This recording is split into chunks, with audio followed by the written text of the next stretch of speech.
श्री स्वामी समर्थ. जय जय स्वामी समर्थ.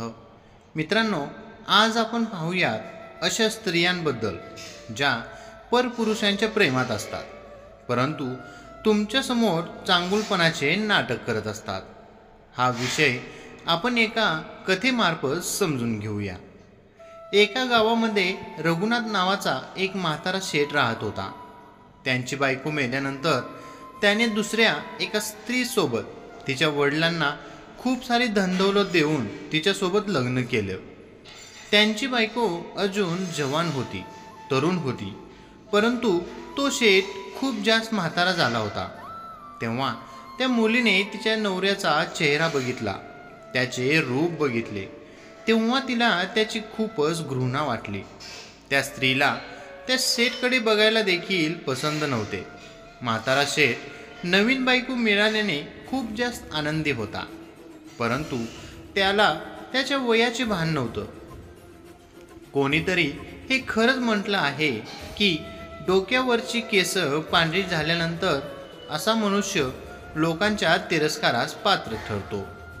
म्हाताऱ्या लोकांची शरीरयष्टी पाहून स्त्रिया त्यांना लांबूनच सोडून निघून जातात. मित्रांनो, त्या शेठची बायको नेहमीच त्या शेठवर तिरस्कार करायची. जेव्हा ती झोपायची तेव्हा देखील त्या शेठकडे पाठ करून झोपायची. अशा प्रकारे शेठ कुठे बाहेर गेला की ती परपुरुषांच्या तिच्या घरी बोलावून घ्यायची. अशा प्रकारे तिचं जीवन खूपच आनंदात चाललं होतं. एके दिवशी शेठ आणि शेठची बायको एकाच खाटेवर झोपले होते.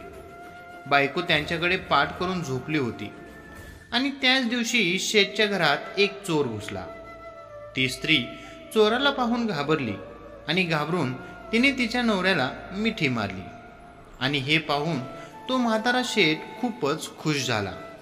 त्याला फार आनंदाचा अनुभव आला. त्याला आश्चर्याचा मोठा धक्का बसला की रोज रोज माझ्यापासून दूर राहणारी माझी बायको आज मला मिठी मारून कशी झोपली आहे. नक्कीच आज काहीतरी घडलं आहे.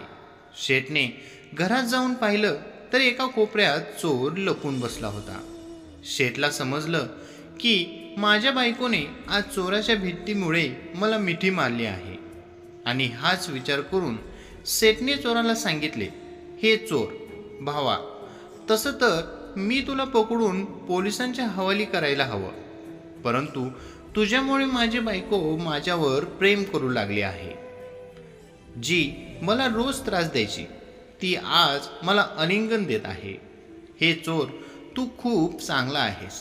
तुला माझ्या घरात जे काही मिळेल ते तू सर्व काही चोरून घेऊन जा. मी तुला काहीच म्हणणार नाही. आणि हो, तू रोजच्या रोज माझ्या घरात चोरी करण्यासाठी येत जा आणि या कामासाठी मी तुला वेगळे आणखीन पैसे देत जाईन. त्या चोराला देखील त्या शेठची अडचण समजली होती. त्याला समजलं होतं की शेठची बायको शेठ मारायला झाल्या असल्यामुळे त्यांच्यापासून लांब लांब राहते, त्याला भाव देत नाही. चोराने म्हटलं, शेठ तुम्ही काळजी करू नका, मी तुमच्या घरी चोरी करण्यासाठी रोजच्या रोज येत जाईन आणि मी तुम्हाला वचन देतो की मी तुमच्या घरी कोणत्याही प्रकारची चोरी सुद्धा करणार नाही. आता तो चोर रोजच्या रोज शेठच्या घरी जाऊ लागला. शेठची बायको चोराच्या भीतीने शेठवर प्रेम करू लागली. आता आपण पाहूया अशा स्त्रियांबद्दल ज्या स्त्रिया नवऱ्यांसमोर नाटक करत असतात आणि नेहमी परपुरुषांमध्ये मग्न असतात. या गोष्टीचे 3 कारणे आहेत. लोखंडी जाळीची चौकट. नंबर 1, जी स्त्री परपुरुषांमध्ये नेहमी गुंतलेली असते अशी स्त्री तिच्या नवऱ्याची इज्जत करणे, त्यांचा मान सन्मान करणे कमी करते. अशी स्त्री तिच्या नवऱ्याला अपशब्द वापरत असते, वेळोवेळी नवऱ्याला अडून तोडून बोलत असते. नंबर 2, अशी स्त्री तुम्ही नाराज झाल्यावर तुम्हाला समजावणे सोडून देते. नंबर 3. अशी स्त्री प्रत्येक पुरुषांसोबत तुमची तुलना करू लागते की बघा तो कसा आहे आणि तुम्ही कसे आहात, तो असा करतोय आणि तुम्ही असे करत नाही. जर तुमची बायको दुसऱ्या पुरुषांसोबत तुमची तुलना करत असेल तर अशी गोष्ट सुद्धा विचारात घेण्यासारखी आहे.